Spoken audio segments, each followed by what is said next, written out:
Hi everyone, I am Saumya from stock से। चलो बिना किसी देरी से स्टार्ट करते हैं आज का पहला न्यूज। भारतीय एयरटेल ने ईर्षण के साथ एक multi year NOC manage services को एग्रीमेंट किया है। इस डील के तहत ईर्षण मैनेज करेगा एयरटेल का 4G, 5G, NSA and SA fixed wireless access, private networks और network silencing operation access in India.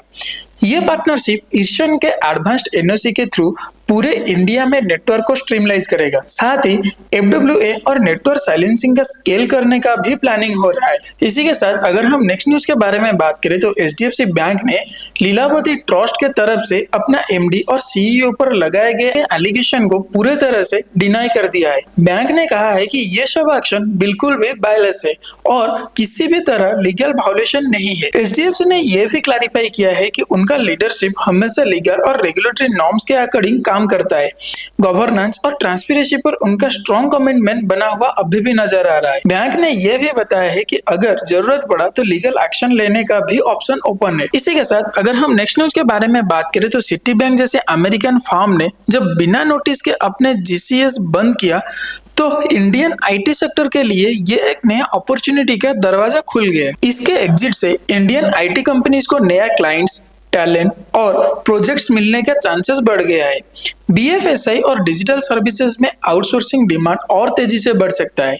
यह ट्रेंड इंडियन IT फर्म्स पर ग्लोबल ट्रस्ट को रिफ्लेक्ट करता है। इसका लॉन्ग टर्म इम्पैक्ट उनकी ग्लोबल प्रेजेंस को और भी ज्यादा स्ट्रॉन्ग बनाएगा। इसी के साथ अगर हम नेक्स्ट न्यूज के बारे में बात करें तो नोमुरा की रिपोर्ट के हिसाब से टैरिफ टेंशन के चलते India global supply chain shift का एक बड़ा बेनिफिशियरी बन सकता है। बहुत सारे कंपनीज चाइना से मैन्युफैक्चरिंग हटा के डाइवर्सिफाई करना चाहते हैं और इंडिया उनके लिए एक अट्रैक्टिव डेस्टिनेशन बन सकता है। PLI स्कीम्स, बेटर इंफ्रा और कॉम्पिटिटिव लेबर कॉस्ट ट्रेंड को और भी ज्यादा सपोर्ट करता है। इलेक्ट्रॉनिक्स, केमिकल्स और टेक्सटाइल जैसे सेक्टर में नया इन्वेस्टमेंट आने की बहुत ज्यादा संभावना है। ये मूवमेंट इंडिया के एक्सपोर्ट बेस्ड को और भी ज्यादा स्ट्रॉन्ग करने में मदद करेगा। इसी के साथ अगर हम नेक्स्ट न्यूज के बारे में बात करें तो सेबी ने इंडसइंड बैंक से जुड़ी इंटरिम ऑर्डर में एक नया इश्यू किया है। पहले जहां ब्रॉड नोट लिखा गया था अब एंगेजमेंट नोट बोला जाएगा। इस क्लैरिफिकेशन से रेगुलेटरी डॉक्यूमेंट में क्लैरिटी और एक्यूरेसी मेंटेन रहेगा।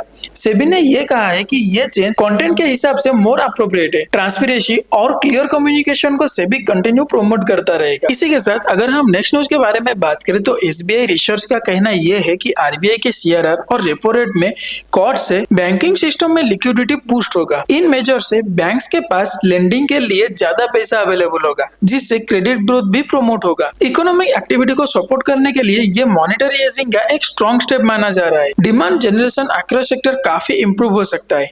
ये लिक्विडिटी, मार्केट सेंटीमेंट और बिजनेस एक्सपेंशन को पुश करेगा। इसी के साथ अगर हम नेक्स्ट न्यूज के बारे में बात करें तो टाटा मोटर्स ने एनालिस्ट मीट के पहले अपना आउटलुक काफी पॉजिटिव कर दिया है। कंपनी ने बताया है कि उनके वॉल्यूम ग्रोथ मार्केट से काफी आगे होगा। साथ ही डबल डिजिट EBITDA मार्जिन को अचीव करने के लिए एक्सपेक्टेशन बढ़ रहा है। ऑपरेशनल परफॉर्मेंस और डिमांड दोनों स्ट्रॉन्ग दिख रहा है। एनालिस्ट का कहना यह है कि इस कमेंट्री के बाद अपग्रेड की पॉसिबिलिटी हाई हो गया है। तो ओवरऑल ये था आज का न्यूज अपडेट। अगर आपको हमारी वीडियो अच्छा लगा हो या फिर कुछ भी इंफॉर्मेटिव लगा हो तो आप हमें लाइक करें, शेयर करें और सब्सक्राइब करना मत भूलें। तब तक के लिए हम रहते हैं और मिलते हैं एक नए एपिसोड के साथ।